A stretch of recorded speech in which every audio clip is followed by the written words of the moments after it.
Pokrovsk area, Russian occupiers decided to launch assault operations, trying to break through the Ukrainian defenses. According to the defenders, the outcome of this attempt is clear. The enemy suffered losses, while the soldiers' morale is up. In the Pokrovsk direction, Ukrainian soldiers repelled the highest number of Russian assaults. According to the General Staff of the Armed Forces of Ukraine, in this sector of the front, the occupiers made 27 attempts to attack the defense forces' positions near 13 settlements. If we're talking about the Pokrovsk direction, it happened that the enemy managed to slip through in small groups and basically entered the city. The Russians call this the tactic of small cuts. They simply disappear into basements and houses. And in response, we carry out counter-sabotage operations. We have to search every corner, and if we find the enemy, neutralize them. Our fighters carried out the necessary work and achieved real results. Many of the scoundrels were eliminated and taken prisoner. Defenders repelled 5 more Russian attacks in the Lyman direction, 4 in Toretsk, 2 assaults in the Siversk sector, and 1 each in the Kupiansk and southern Slobozansky directions. And once again, the enemy is becoming more active. In the Serebryansky forestry, there at the site, there is yet another piece of evidence. This shows that strategically the Russians would like to cut off and destroy a significant part of our forces at the Siversk salient. That's the enemy's plan, but the plan of our defense is precisely to prevent that from happening. In addition, Ukrainian soldiers repelled 3 Russian attacks in the Pridniprovsk, Novopavlivka, as well as in the North Slobozansk and Kursk directions. As military experts note, the enemy lacks the resources to conduct offensive operations on all fronts at the same time. That is precisely why the enemy is forced to transfer forces and equipment from different sections of the front. Where the enemy's situation and actions are not going well, they take some of their forces and resources from there and transfer them to more prioritized, more important sections of the front for themselves. In our case, we're talking about the Pokrovsk-Myrnograd direction. In the Dviregna area, the National Guard's aerial reconnaissance identified an enemy observation post and destroyed it with precise drone strikes. The soldiers note that thanks to this, the Russian advance in this section of the front was stopped. The defenders emphasize that drones are now the foundation of the army. There are drones with combat modules. You can actually shoot from those. Before, I don't know, you only saw stuff like that in comics or movies, but now you can do it yourself. And in the Vovchansk area, Ukrainian infantrymen are using a different tactic to smoke the Russians out of basements and hideouts among thousands of tons of concrete rubble, bricks, and rebar. The soldiers take tank mines and manually throw them into the shelters where the Russian occupiers are hiding. Ukrainian soldiers confirm that combat operations are ongoing around the clock. Despite the fact that the enemy is amassing its reserves in groves, houses, and shelters, our defenders are destroying them, not allowing the infantry to advance for an assault. In addition, they are also actively blowing up Russian reconnaissance drones. We're basically blinding them, so to speak. They can't really target anything properly without reconnaissance. If a recon drone goes up, it's always working for someone, for the FDD drone operators, the artillery, or the mortar teams. So, if they can't see, they can't record or track anything. That's how we make their job harder. The Ukrainian soldiers also shared a story about how they destroyed a so-called waiting drone. These kinds of UAVs are left by Russian occupiers right on the road, loaded with explosives. We found out that on the road where we were picking up our soldiers and planning to head back, an enemy FPV drone landed and just waited for some vehicle to come by. And that's when we drove up behind it. The guys spotted it on camera and radioed the wounded comrades, who simply shot it up with their rifles and kept moving. So, it was this kind of epic moment. They just cleared the road ahead and kept going. 890 Russian occupiers were eliminated by Ukraine's defense forces over the past day. According to the General Staff of the Armed Forces of Ukraine, since the start of the full-scale invasion, the Russian army has lost more than 1,066,000 soldiers. Also, yesterday Ukrainian defenders destroyed a tank and 8 enemy armored vehicles, 23 artillery systems, and 1 multiple rocket launcher system. Alexei Hetman, military analyst, is joining us live. Alexei, hello. Glory to Ukraine. Glory to the heroes. Hello. Alexei, let's start with the Pokrovsk direction. Of course, we're closely following the situation in Dobropilia. We understand that there's a highway there that the Russians would also like to take. Right now, they're pushing to capture the entire Donetsk region. What's the situation in Pokrovsk, near Pokrovsk, and around Pokrovsk? Please describe. Please characterize what's happening there right now. Well, what's been happening over the past year is that there have been active combat operations there. There are more than 10,000, not 10,000, more than 100,000 Russian troops concentrated there. Syrsky, Commander Syrsky, General Syrsky, provided information that there were 111,000. I think now there are already fewer of them. That information was from about 2 weeks ago. Well, they're trying to rule. Pokrovsk is surrounded from 3 sides. We can see that on the map, from the south, from the north, and from the east. And there's also the Russian advance. This raid that everyone is talking about right now, well, most likely it does have, well, a military purpose. Obviously, these are military actions. But it's kind of towards President Trump's meeting, that breakthrough, well, in that direction. The Azov court has moved in as a reserve. And there's conflicting information coming in. Some say they've stopped it. Some say they've contained it. Some say they'll cut off that appendix that has grown about 10 kilometers, because the distance along the flanks there is very small. But usually, according to combat regulations, including those of the Russian Federation, breakthroughs in the front line are 6 to 8 kilometers wide, not half a kilometer, not a kilometer, but in width. And the advance should be 15 to 20 kilometers.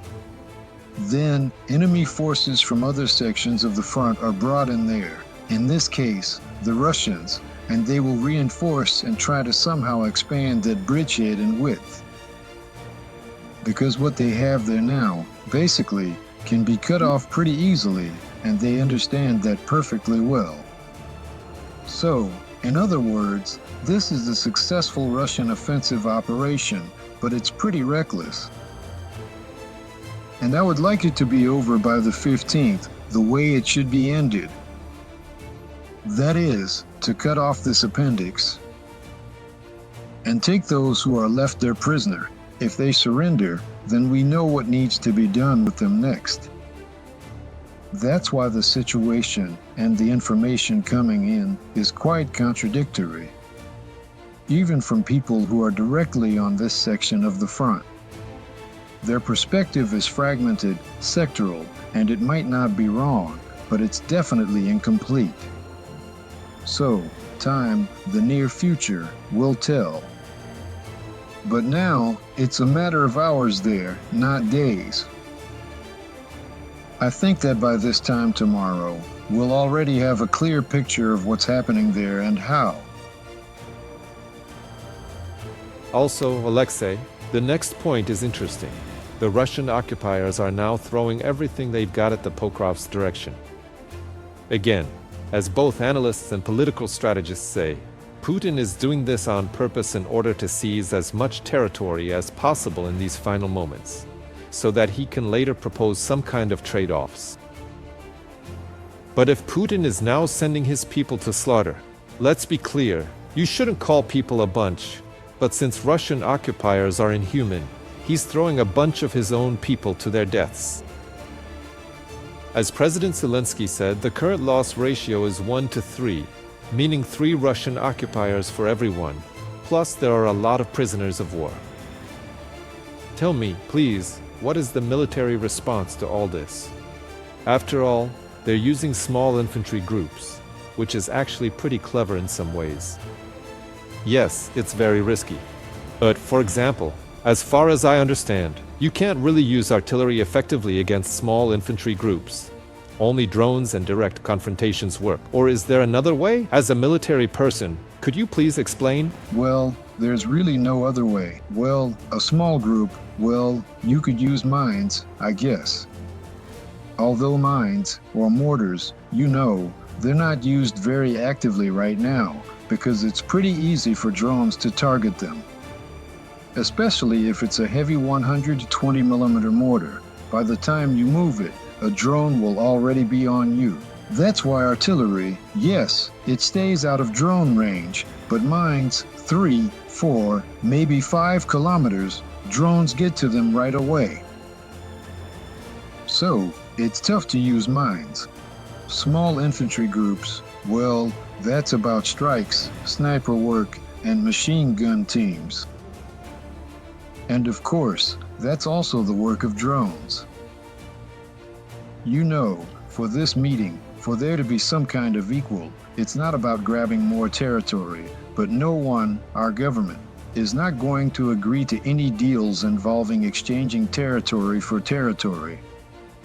Well, it kind of looks like, well, it's not clear why this information, it's just not clear. Basically, it's understandable in the grand scheme of things. There's a proposal to exchange territories in order to stop this war, and there will be pressure, maybe even from Trump himself. He'll push the idea that more than 1,000 people are dying there every day and that this needs to be stopped, and they'll offer very favorable terms and so on, and so on. Naturally, we can't agree to those terms.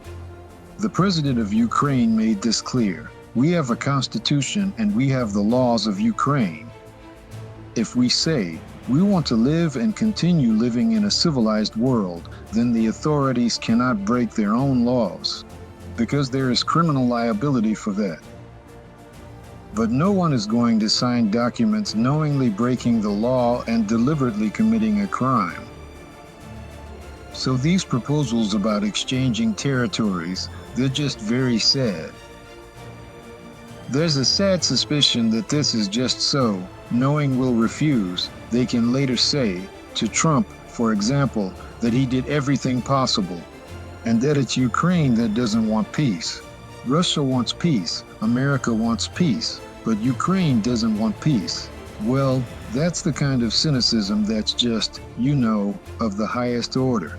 I don't even know what could be a higher level of cynicism, but we allow for it and hope it won't turn out that way. But it really seems like this scenario is quite likely. And regarding the advance of this group, the one on motorcycles, buggies, and on foot, they moved forward more than 10 kilometers. You could even say it's a breakthrough of the front line, but we hope it's a temporary breakthrough, just a raid. I think Trump won't look into it deeply, and the information will be presented to him as Russian troops advanced more than 10 kilometers in a day or two, and they could do it again, as they like to say. They could keep going. The same goes for the first line in an offensive. It can be entirely drone-based. And regarding robotic systems, which you mentioned, those are drones that move on the ground. We've seen several versions. It's not really publicized right now, but those who know, know. There are ones that move not just for medical purposes, like evaluating the wounded. There are drones that drive around with machine guns, simply put, and they can fire remotely, don't tip over, and can overcome barriers up to half a meter high. They're almost silent, and they can basically lie in ambush, so it can drive out, stand there completely powered off, and spotting it is, theoretically possible, but if it's camouflaged well and there's a skilled engineer, or rather, a commander, handling it, then basically it drives out, stops, and waits for someone to approach, and then it can open fire. There are such drones, some are wheeled, and some are tracked. We have a sufficient number of people working on them in our military-industrial complex. There are about 800 enterprises, companies and private individuals involved. That's why we have such a variety of drones, because different companies offer them, and if the commission approves, if it's suitable, if it's safe to use, first and foremost for our servicemen, and if it's effective enough, it goes straight to the armed forces without any red tape. That's why we have, such a kaleidoscope of equipment. But in principle, on the one hand, it's a problem, but on the other hand, it's also a problem for the Russians because every new type of equipment requires a special approach. So, for example, they learn how to shoot down one type of drone or, say, mobile machine guns, and then new ones arrive and they need different equipment again. So, it's Alexei, even more complicated. we hear you, we hear you. Thank you so much for taking the time to join us on air. Alexei Hetman, military analyst, was with us live.